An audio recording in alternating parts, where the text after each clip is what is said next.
All right, good morning, everyone. I am Lisa Farquharson with the Dalles Area Chamber of Commerce, and this morning we have Samantha Irwin with the Kaizen Business Coaching and Consulting, and basically just a rock star. We were talking about hiring effectively and efficiently, as this is the time that we have to either hire our team back, or as in some of our cases, our team is not ready to come back, so we have to hire outside of what we normally do. And so how do we do that effectively so that we can be going, running, and making some money to cover that overhead? So with that, we will be doing a Q&A. So if you want to pop your questions into the chat function, I will make sure that Samantha gets those throughout the presentation. Or if we are going to have the time for Q&A where she can just ask you directly, I'll make sure that you guys can unmute and be able to ask your questions and find those answers.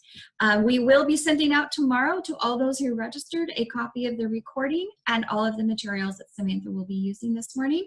So at that note, Samantha, I'm going to turn it over to you and let's go through this. All right.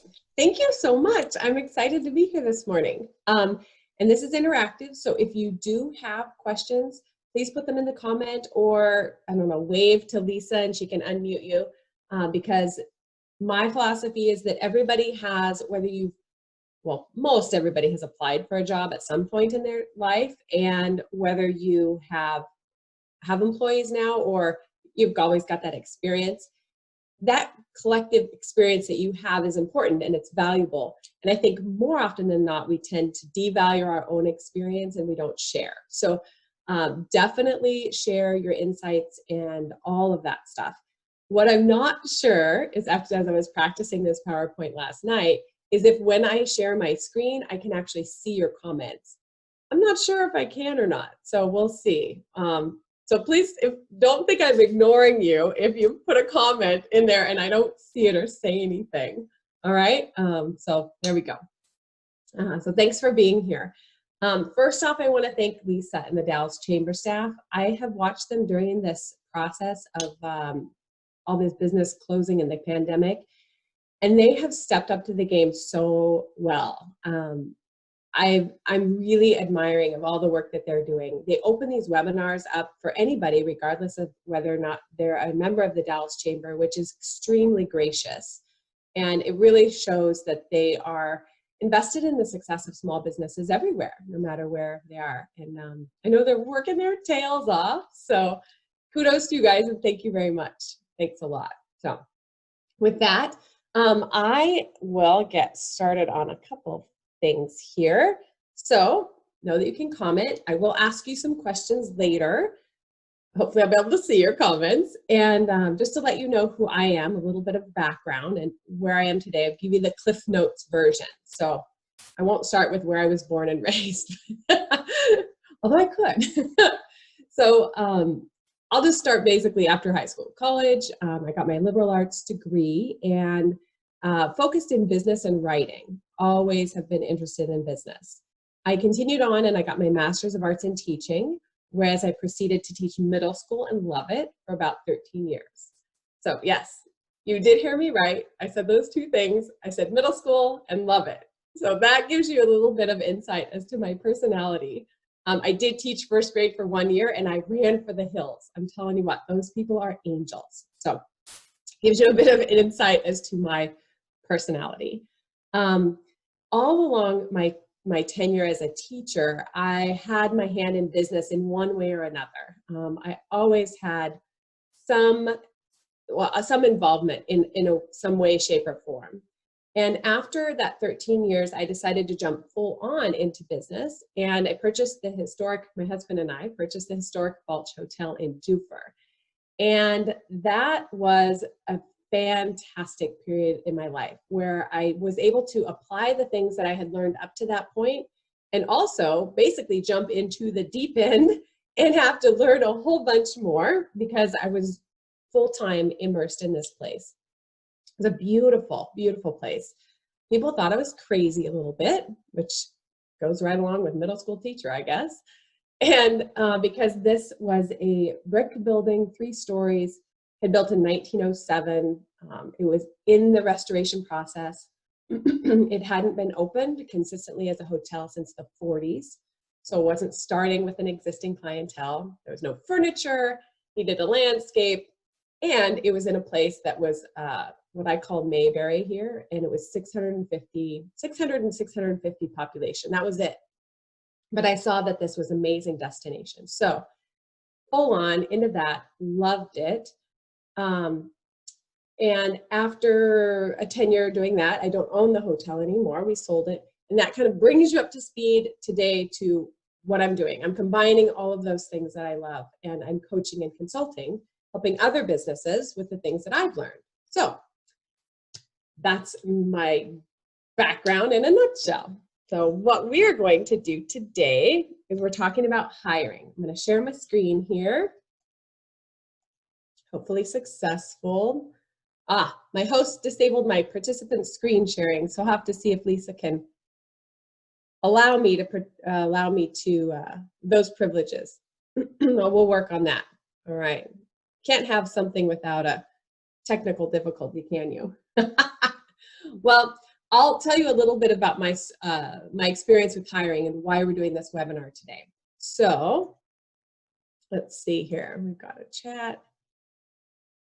There we go. Yeah, I was going to say, you should be able to now. Yep. Thanks. I have so much power. See it now, yes? The beginning? Yes. All right, perfect, perfect.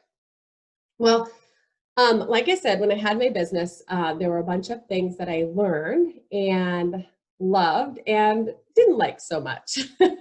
And I have the same experience with the clients that I coach and consult with.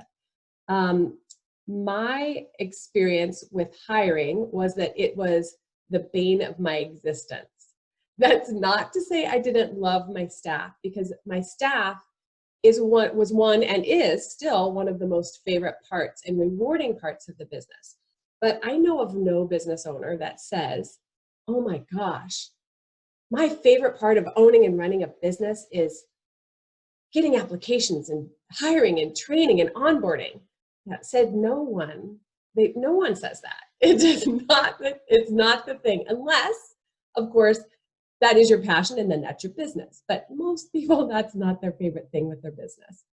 So, and it wasn't mine either. And this might relate to you. It happens. Murphy's Law dictates that I will get a notice. Hopefully I would get a 2 weeks notice when we're full with the hotel, when we have events going on, when we have a wedding coming up, and it's our busy season.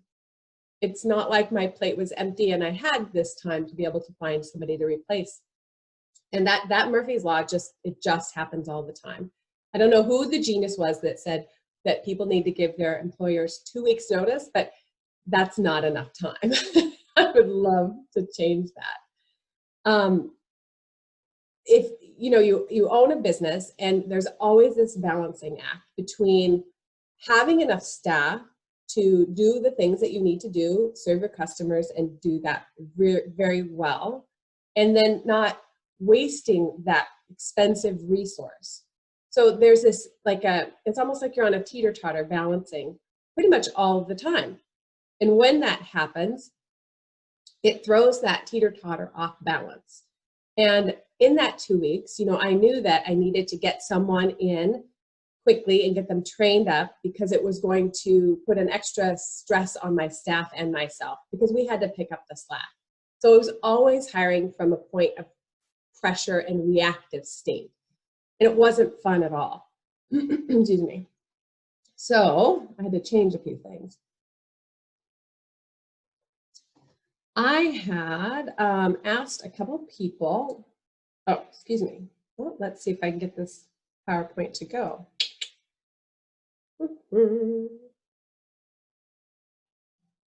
we go. All right. So what today's hiring goals are for our webinar is to maximize your time and effort with hiring, spend time interviewing highly qualified applicants, not just everyone. Pre-COVID, post-COVID, it's a little bit different. My clients before, and just business friends that I have that have businesses, pre-COVID, they would say to me, we talk about hiring and the stresses about that. And they would say, if I've got an applicant, basically if a warm body comes in and they turn in an application or they express any interest, I'm hiring them because the application pool was so small. And that's, unfortunately, that was something that we had to struggle with. Well, post-COVID, things will be a little bit different. People will be much more akin or attuned or desiring to have a job. So we don't want to make the same mistakes, like some of the mistakes that I made. So pre-post-COVID, it's a little bit different, the landscape. We want to find the best staff for your business from the get-go, not a month later when you think, oh my gosh, they're a good fit, we've got them trained, and then they decide, I had people decide, you know, there's too many stairs here for me to walk up, or, you know, this just doesn't work for me to work on weekends, those kinds of things. We want to find those staff members that are the best from the get-go. The goal is to reduce employee turnover, utilize the tools you already have in place. You will have to do some work, and there is something for you to insert into your process. But the tool that I'm going to give you today is to help you to make this process more efficient. But it's not without a little bit of effort. But that effort is worth the reward long term. And to insert some fun into your hiring process. So hopefully you don't hate it. Here's some things, here's some people, some business owners I asked their attitude towards hiring. And I said, why do you hate it? And these are the responses I got. They said, it's time consuming. Feel like I'm always in a pinch and rushing it. I hate it when people don't show up for an interview and don't even bother to call. It takes a long time to interview, vet, and train people. Amen to that. I do not like posting and getting a bunch of unqualified people applying for the job. If you had to hire, probably you would say all of these, echoes the same sentiments. Some of the things that I had that just drove me bananas was I had a couple people come at different times. One person said, they arrived for their interview and said, oh my gosh, I didn't know it was so long to get out here. It took me up, 15 minutes to drive here. And granted, this is not 20 years ago. You just Google app and it tells you how long it takes to get to your destination. So that was a big red flag for me that this person was kind of unprepared and not really into what we were doing. Another one was that this person came in and they were so excited about this space in the hotel, and they started to ask me all sorts of questions about the history and my story and could they have a tour. And I thought, are you crazy? We're here for an interview. I mean, you should know all of this stuff before you arrive. So those were some of my fun stories, and thankfully the tune did change a little bit. All right. Next one here. There we go. Right. Yep, there we go. So if you are a business owner or a manager, you can apply this, to this slide to yourself, whether or not you're an owner or a manager. And this is a true statement. If you have fewer than 25 employees, then you are the most critical person for your business. You are pivotal, and you have to get out there and generate sales and products and innovate and spend your time doing those things. Those are called your highest and best use. That's the stuff that you as a business owner should be doing. However, this was an interesting thing that I learned, that the time on average that business owners spend wasting their time, well, I shouldn't say wasting, spending their time on non-revenue generating activities is 40%. In a non-revenue generating activity, one of those is hiring and onboarding. That's a non-revenue generating activity. This slide is something for you to remember and keep in mind for later on in the talk. So how long to productivity? Oh, nuts. I hope you didn't see that slide because I was going to ask you a question for a guess here. Hopefully you all had your eyes closed for 2 seconds there. So I wanted you to guess how long you think, how many weeks you think that it takes in order for people to get up to full productivity. So after I would hire, and I would think that that person is ready to go and they're productive and they're ready to do the thing on their own. You can put it in the comments. I'm not sure I could see those comments, or you could just guess in your mind. So we have 2 months, Oh, 8 good. weeks and a month. 2 months, 8 weeks. Okay, good.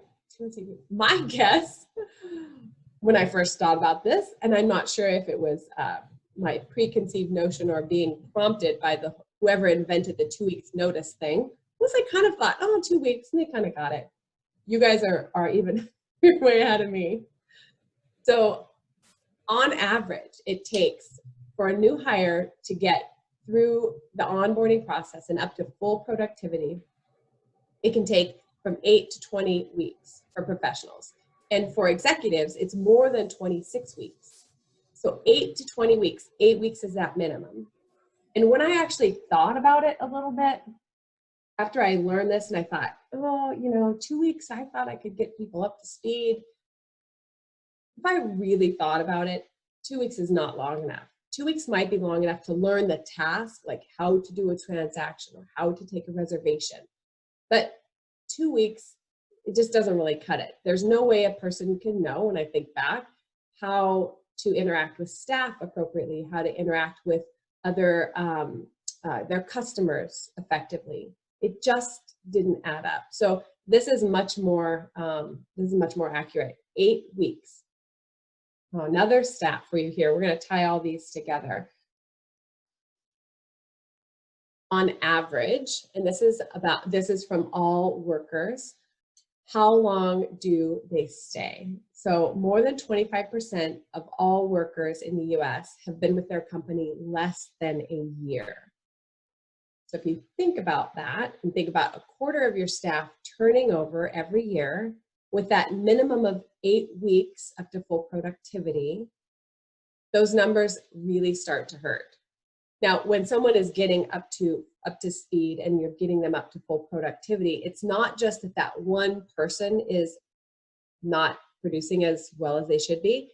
All of the other people that are helping with that process and that training, they're also not being fully productive. So that 40% of non-revenue generating activities becomes a little bit more, I guess, poignant here. So if we can reduce those non-revenue generating activities, such as hiring and onboarding, and make them more effective, it's going to help our business grow in many ways. So I know these are sort of depressing statistics. You're thinking, Samantha, we wanted to make sure this is something we can improve our process with, which we will get to. We've got one more here before we turn the corner. So hopefully this one makes you giggle. The fart on the skillet is what I titled this one. Americans will on average change jobs 10 times between the ages of 18 and 37. That's a lot. That's almost once every couple of years. Now, when I first saw this slide, I thought, oh my gosh, I hope that people don't, the takeaway from this slide isn't that we quit hiring people from 18 to 37, because that's, well, we are not doing age discrimination, are we? And it's also that people group, they're really important, they're productive, and they're extremely creative. So that's not the takeaway from this slide.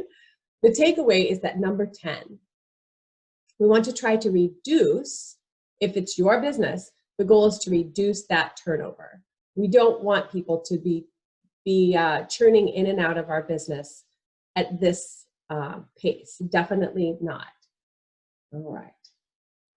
So a question for you. Because the goal of this webinar is to give you a tool to help with your hiring process, to help some of these pain points, right? Some of the pain points that I had as well. How can we shorten the hiring process? How can you maximize your time and effort when hiring, because it's a non-revenue generating activity? How can you spend your time interviewing highly qualified applicants, not just everyone? A lot of business owners that I work with, especially pre-COVID closure, they would interview anybody who came through their door, any Tom, Dick, and Harry. And that is extremely inefficient for both you and for that person. It is not the best way, it's not the best use of your time, highest and best use of your time. Find the best staff for your business from the get-go if possible, not 2 years into the process, or heck, I had my shortest, I think, was a couple days.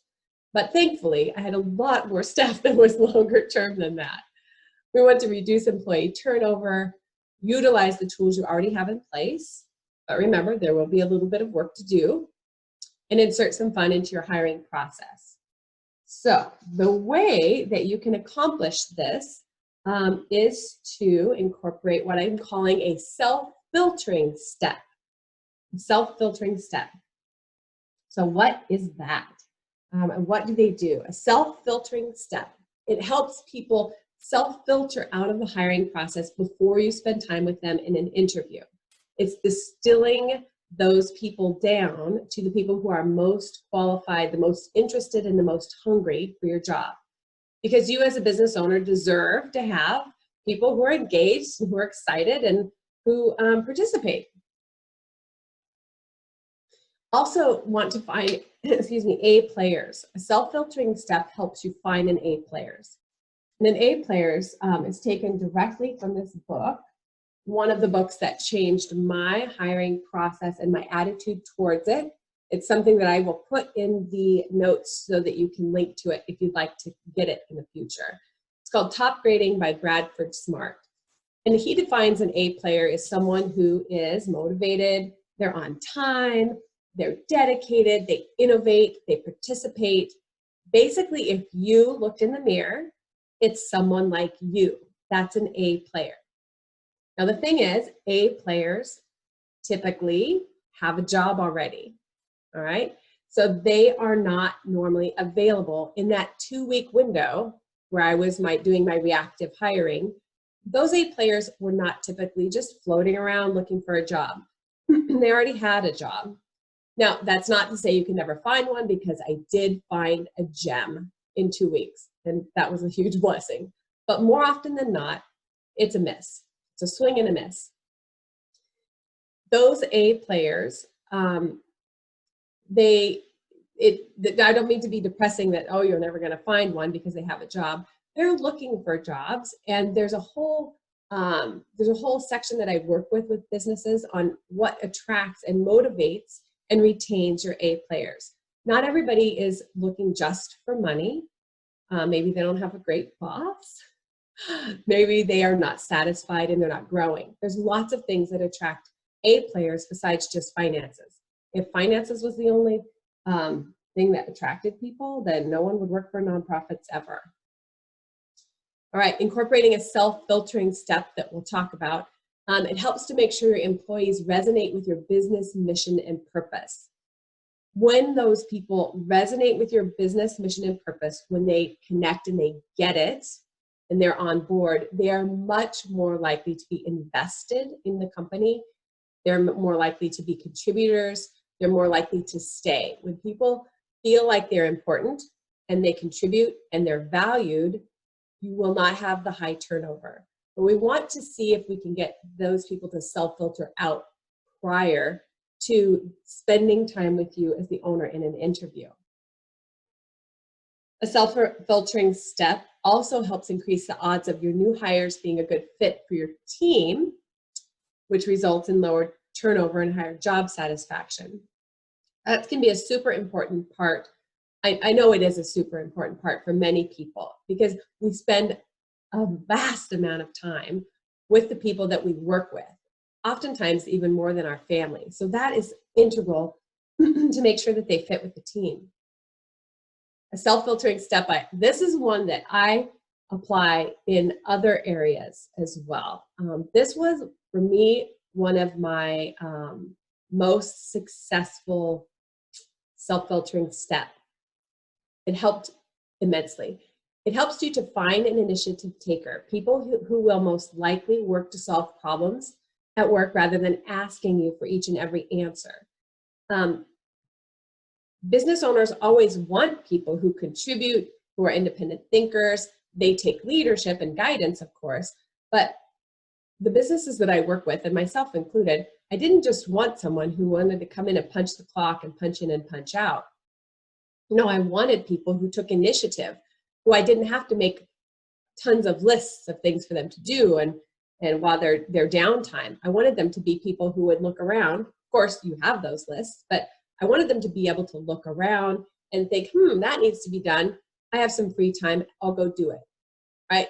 If we want to find initiative takers, then by all means, we can set them up to show us that they are an initiative taker, right? We don't have to wait until 2 months down there, 2 weeks or 2 months into the process to see that they're kind of what I call a blob. We want those initiative takers. Incorporating this self-filtering step, you can insert some fun into your hiring process. I know that almost all entrepreneurs are creative beings, and this is a way that you can apply that creativity to something that maybe you didn't like so much before. You communicate your company culture, make sure it's a good fit for the applicant. This is super important because it will help it helps for them to understand if that is going to be a good fit for them, if your company is going to be a good fit for them, especially those A players, because they might not have that where they are right now. Definitely saves you time, money, and lost productivity, most definitely, and finds people that meshes well with your current team.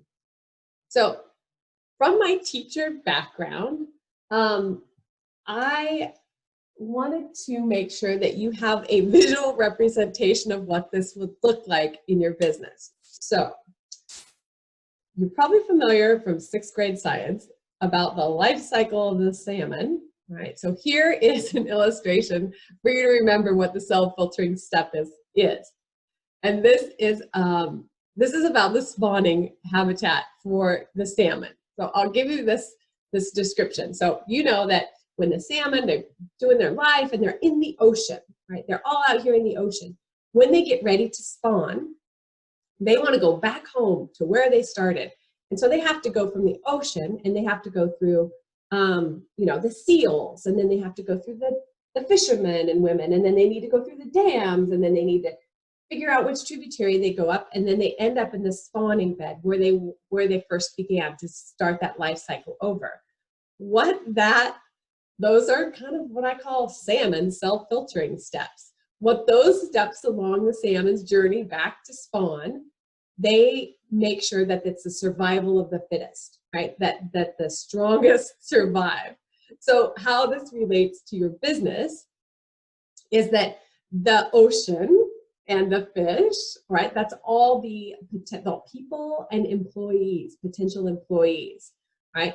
You're up here in this, your business is basically the spawning grounds, if you will, right? What makes not a lot of sense and is not a good use of my time or your time is if I was to take my boat, travel down to Columbia and go grab one salmon and then travel back up and put them up there and go down and get another one and come back up.